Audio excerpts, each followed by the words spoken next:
Hey, welcome into the Big Ten Huddle, sponsored, presented to you by FanDuel. We appreciate you being here. Also, part of the Believe Podcasting Network, BLEAV, Believe Podcasting Network. Got some performance tiers want to go over with you from week 4 of the Big Ten teams. Going to talk through some stats, some of the things they did, and why I rank different teams in different areas. Let's go ahead and get into it. First team up, we'll talk about each matchup. That way we don't go team by team and we can stay with each matchup. So obviously the better team in the Indiana and Illinois game was Indiana. They crush Illinois at home 63-10, outgain Illinois by over 600 yards in this game. Fernando Mendoza looked like like a Heisman contender, looked like a Heisman winner, honestly, in this game. He was 21 of 23, 267 yards, 5 touchdowns, no interceptions. I mean, just fantastic from him. Luke Altmaier did not have a great day. 14 of 22, 146 yards, 1 touchdown, and sacked 7 times. They tried to utilize his legs, but the offensive line honestly just wasn't able to do anything in this game. It's honestly surprising going back to last year when Illinois faced Michigan at home. That was one of the best defensive lines of the season last year, and quite frankly, one of the best we've seen in the Big Ten in a long time. I mean, it was just a fantastic defensive line, and Illinois was able to mitigate that with their offensive line and still be able to move the ball. They were not able to do that so much in this game against Indiana. Major credit to Indiana. They looked like the elite team out there. That's where I have them. I, in fact, only have them as the only elite team in week 4. Does that mean that nobody else really looked elite? No, there were other teams that looked elite, but nobody looked elite on Indiana's level because Indiana crushed Illinois in this game. Now, starting off, it was somewhat close, right? I mean, Indiana only scored on one of their first 3 drives. They got the punt block. D'Angelo Pons, one of the best cornerbacks in the nation. I think he's the best cornerback in the nation personally. However, if you want to argue with somebody, feel free, I suppose. But yeah, Indiana, they just destroyed them in this one. 2 of their first 3 drives were 3 and outs. I believe they gained like a total of 0 yards in 2 of those, but the rest of them were 4, 5, 6, 7 play yard drives where Indiana honestly was just killing Illinois, killing their spirits, and eventually got to the point where Illinois had lost 3 different starters to targeting and injury in their secondary. They were already out a few coming into this one. They were out a few different players. Hank Beatty went out early in the game. Thankfully, he was able to come back, but he never really looked like himself after he came back. So obviously, injuries are not an excuse for Illinois. They are still awful in the tiers. You can't really make an excuse for that. This is a top 10 team going into a top 20 teams environment. You can't lose by 53 and earn anything but the awful grade. If you don't have depth, you don't have depth. So I look pretty stupid picking Illinois to win this game. But you know what? I'm on the Hoosiers bandwagon. Hoosiers are going to be in the Big Ten championship game in my mind, and I know they got some teams in front of them. But you can watch me and Zach on Saturday night or listen to our podcast on Monday morning talking about that because we'll have that to talk about. Indiana right now, by the way, on FanDuel, the odds to win the conference, they are plus 1,700. That is 6th in the Big Ten. I cannot imagine that stays for very long. So this is Sunday night, Sunday morning. This is late Saturday night, early Sunday morning that I'm looking at this. If you want to go on over to FanDuel and put some money there on Indiana, I don't know if that'd be such a bad choice. So anyway, I'm not your betting expert. I'm just telling you what the lines are. So go for it. We'll learn much more about it when we see Penn State and Oregon. But at least for now, that's where things sit. Illinois dropped quite a bit, plus 12,500. Not a great day for Illinois. We'll see how they bounce back. Since we were just talking Illinois, let's jump to them. Their odds remain at plus 280 to win the Big Ten at this point after they throttle Oregon State 41-7. Dante Moore did Dante Moore things, 305 yards, 21 of 31, 305 yards, 4 touchdown passes. DeCorian Moore, he had 3 receptions for 63 yards, 1 touchdown, and was targeted 5 times in this game. Kenyon Sadiq remains one of the highest targeted players on this team as he was targeted 7 times, had 4 catches for 60 yards and 1 touchdown. And Oregon State just looked totally inept on offense. There was a bit of a slow start in this game. Oregon did score a touchdown on their opening drive. Then they turned it over on downs. And then in 4 plays, they had to punt the ball in their third drive. But after that, you had touchdown, touchdown, touchdown. And then I think there was a punt late in that game at one point. But for the most part, I mean, it was touchdowns, field goals the rest of the way through. Oregon State did score on their second drive. It was a 13-play, 64-yard drive. And you kind of got a little nervous there. You were like, okay, this isn't supposed to be a game, but it's a rivalry game, 7-7. Let's see what happens here.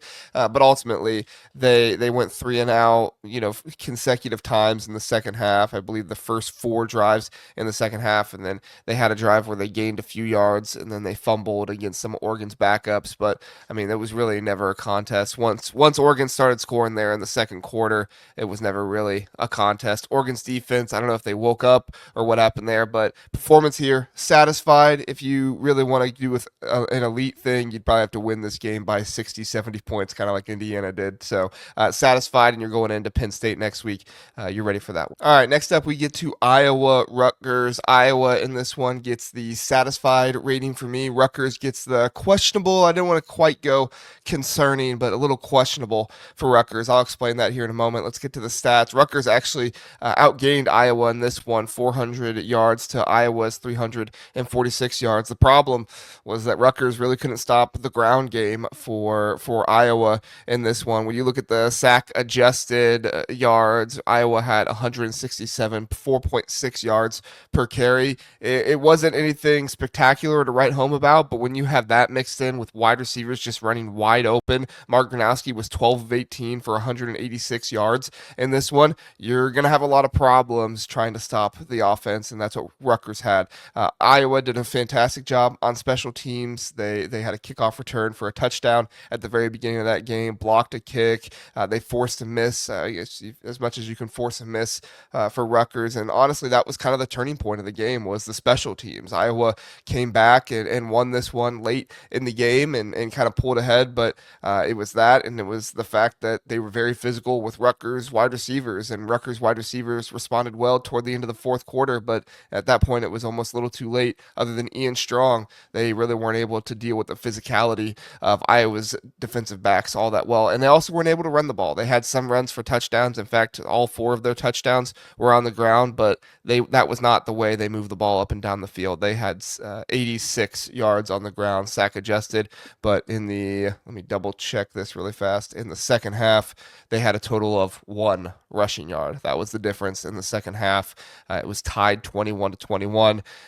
Iowa scores 17. Rutgers only scores 7. So it's questionable for Rutgers. What are you going to do with the ground game? What are you going to do with your defense, your defensive line? You got gashed all day. I won't quite say concerning, because I don't know if Rutgers had what was expecting to beat Iowa in this one, but definitely something that you would like to look at a little bit more. And I know some Iowa fans are gonna think that we would have put this in the questionable category. Maybe Zach would have, but overall, I mean, you're satisfied, right? And I think a lot of Iowa fans are satisfied with the 7, 8, 9 wins. And I think this is the type of team that gets you to that point, especially when you have Penn State and Oregon on the schedule, and Indiana next week, who looks like they're just as good as Penn State and Oregon, especially the way they played in that Illinois game. So we're going to see what this team is made of going forward. But for now, you're satisfied. Rutgers, you're feeling a little questionable, and we'll see how it goes. Let's get to Maryland next. Maryland in the satisfied category after going up against the Wisconsin Badgers in Madison, going and traveling to there.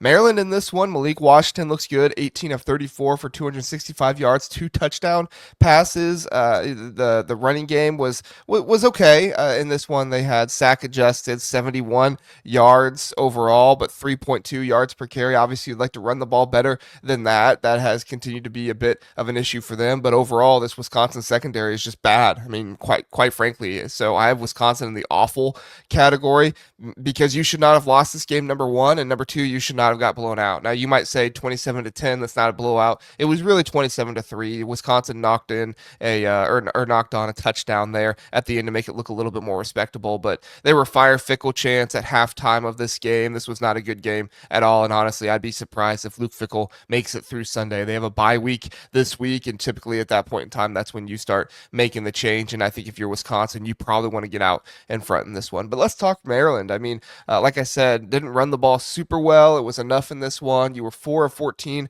on fourth downs, but what you did get is you got the big plays in this one. Maryland with 5 passing plays of 15 yards or more. They had the 62-yard pass deep over the middle to Knotts. That was fantastic. And then in addition to that, you did have some big runs as well. You had 2 runs of plus 10 yards or more. 12-yard run by DeJohn Williams, and then Williams had another run of 15 yards in this one as well. And those big runs always help to chalk it up some. And Wisconsin, they had some big plays as well. A 45-yard pass to Kekahuna, 19, 23, 15. I mean, they had some big plays in this one. They didn't have any rushes of 20 yards or more, but they had 4 of 10 or more yards. So, I mean, you had some big plays in this one, but the obvious issue was the inability to sustain drives. And then for a good chunk of this game, you just weren't able to move the ball hardly at all. From the end of the first quarter until all the way at halftime, it was 5 straight punts for Wisconsin, and then you come out at the end of the second half and you have a turnover, or at the very end of the second half, you have a turnover on downs, and then offense looked a little bit better at gaining yards in the second half, but at that point in time, it was pretty much on easy mode with Maryland the way they were playing. They were up. Well, let's see, it was 20, I believe it was 20-0 at halftime. And so when they scored that last touchdown, that really sealed it for them. And you kind of never really looked back. So Maryland, they get a satisfied, congrats, great job. And then Wisconsin, they just plain get an awful. It was a terrible performance, and honestly one that I like Luke Fickell, but honestly one that he should be fired over. Washington, they're in the satisfied category after they get the Apple Cup win 59-24. This was a little bit of a closer game. At one point in time, this was 31-24. Looked a little bit closer, but then ultimately Washington does what Washington does, and they find themselves blowing out this Washington State team. And honestly, it was a blowout because Washington scored on every single one of their drives. The only drive they did not score was the final drive of the game when they took a knee. So the only thing that could stop Washington in this game was a kneel down.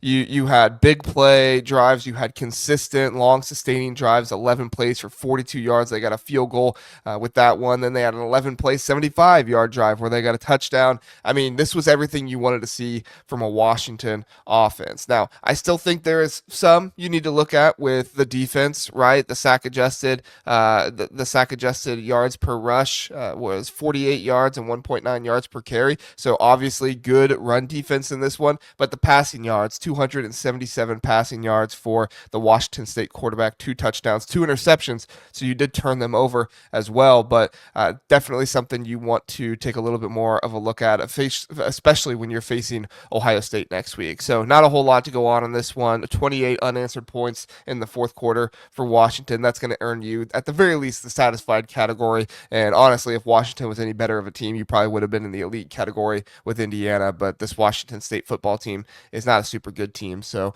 I did not think it warranted the same, elite status of one Indiana this week. Next, we have Michigan. Michigan takes down Nebraska 30-27 in Lincoln. They go on the road after they had their road issues against Oklahoma. That's going to earn them in the satisfied category. If they had won by some more, maybe would have considered the elite category, but this was the final game without Sharon Moore. They're going to get him back. Biff Poggi, some pretty big coaching errors in this one. It's the lack of calling timeouts in 3rd and long scenario to get the ball, at the very least, get the ball back from Nebraska, force Nebraska to throw a Hail Mary, and they succeeded in that Hail Mary, which tied the game 17-17 at halftime. Bryce Underwood, for you, did not throw the ball super well. He continues to struggle throwing the ball deep. A lot of people are going to blame that on his wide receivers, but some of it's just poor decision making by Bryce Underwood as well. He is supremely confident in his talents and his abilities, as he should be, but he needs to rein those in a little bit. And I think this is kind of what you get with that green light status that Biff Poggi talked about he had. Now, maybe he reins it in a little bit more when Sharon Moore gets back, but honestly, with his running ability, I mean, he ran for 61 yards and a touchdown on this one.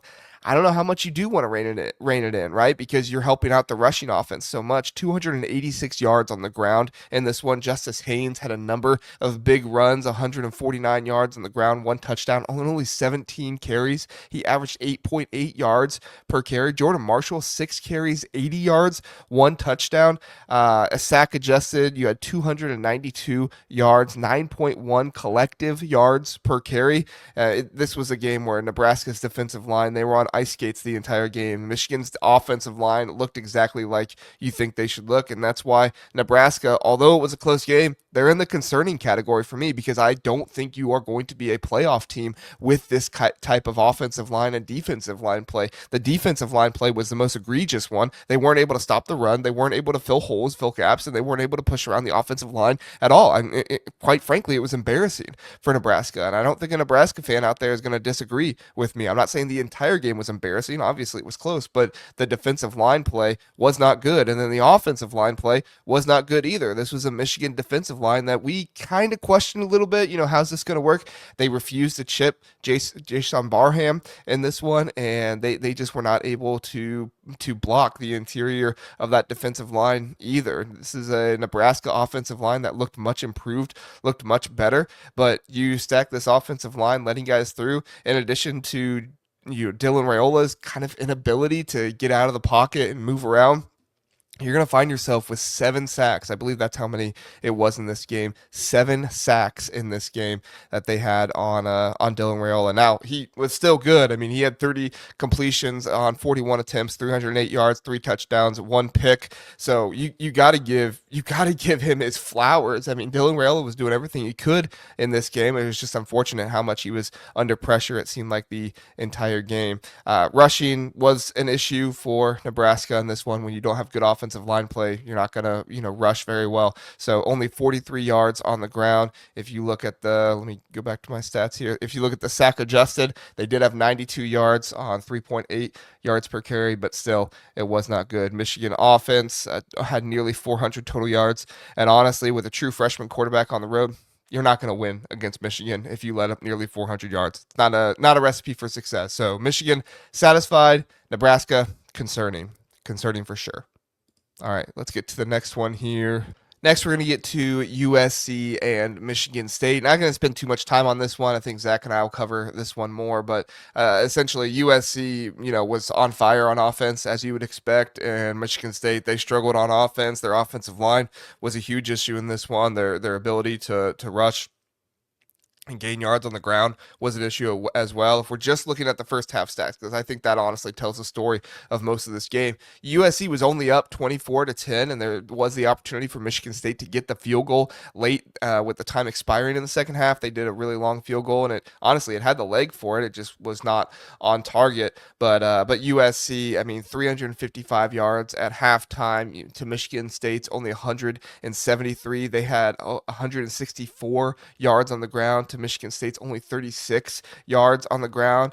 It wasn't a huge time of possession thing, but USC did have more time of possession in this one in the first half. So, Michigan State's defense just was not able to stop USC's offense, which joined the club. There's going to be a lot of defenses like that this season, but Jada Maiava, he continues to be one of the most underrated quarterbacks in the nation. You're seeing top 10 lists out there with like Sawyer Robertson and Longer Beam of Boston College out there. Like, shut the heck up. You have no idea what you're talking about. You've not been watching Big Ten football if you have dudes like that on your top 10 list. And yes, I'm talking about Brooks Austin, because I responded to it and said that it was comical that he didn't have guys like Julian Say and Jada Maiava, guys like that on his list, because these are really, really good players. Now, I said Dylan Raiola in that one. Who I should have said was Fernando Mendoza. Talked about him earlier with the Indiana game. But yeah, USC, they look satisfying in this one, satisfied with them. Michigan State, I'm going to say questionable. I'm not going to say concerning, just because this is a road game, so far on the road. And then I am going to give a little bit of leeway with the injuries in this one because Michigan State was pretty competitive from the beginning, but then when you had Jordan Hall go out with the targeting, Wayne Matthews Jr. obviously praying for him, hope he's okay. I haven't seen any news on him since he went down, so if there has been any news coming out, obviously praying for him and his family. But yeah, this Michigan State team, they were riddled with injuries, had a really hard time going on the road, and then this USC pass rush is crazy good. So ultimately, really good game from USC. Can't put them in the elite category, but I am going to put them in the satisfied category, and Michigan State questionable. Final team is Purdue, and Purdue lost this one at Notre Dame 56-30. But honestly, like if you're a Purdue fan, you got to be somewhat satisfied with this. I'm not going to put it in the satisfied category because I don't think any program is at the point where they lose by 26 points that they're satisfied with it. But I am going to only put them in the questionable category, and it's questionable because you're still wondering where does this team line up in the Big Ten? Are they a bottom dweller with like Northwestern and UCLA and what looks like Wisconsin as well? Or are they kind of like that next tier or two up where you're looking at like Rutgers, Minnesota, Michigan State, some teams like that? And I'm not trying to disparage those teams. I'm just saying like some of those are kind of in that area. And Minnesota might honestly even be one up. I'm just kind of naming some off the top of my head here. But yeah, you're looking at like Rutgers, Michigan State, Maryland, kind of in that category. Like which one are they in? So that's the biggest question mark for me coming out of this one. They were really bad on defense in this one, allowed 535 yards to Notre Dame. They did have 379 yards themselves, so they were able to move the ball, but they weren't able to run the ball very well. Sack adjusted, less than 100 yards in this game, only 89 yards, but over 300 yards passing. And Ryan Brown, I continue to be impressed with him and his athleticism, how they utilize him. They had a really nice play where it was almost like a flea flicker, but the running back ran up to the line of scrimmage and then passed the ball over to Ryan Brown, who just had a free way to the end zone. I mean, they have some really creative stuff, and I think Josh Henson is a good offensive coordinator. I just don't think that they have the talent right now that some of these other teams have. So they have good discipline. They do a good job. They did have 7 penalties in this game, so as I'm saying, they have good discipline. But it does feel like a team that is more disciplined than Purdue was last year, and I think that's the biggest thing that I'm doing with this team is I'm comparing them to last year and how are they building and going forward. And if we continue to see that improvement and get better, it's going to feel really, really good for the Barry Odom era in Purdue. I don't expect a bowl game from them this year. I mean, maybe they'll surprise us and win a few games and get to that point, but I am expecting them to be a team that is going to contend more and, have a harder, some of these teams are going to have a harder time with them. October has some games where they can really prove themselves. They had some really tough games here in September, but October has some games where they can prove themselves, and we'll see what Purdue does. All right. Thanks so much for listening. I appreciate it, and I'll see you next time. Have a good one.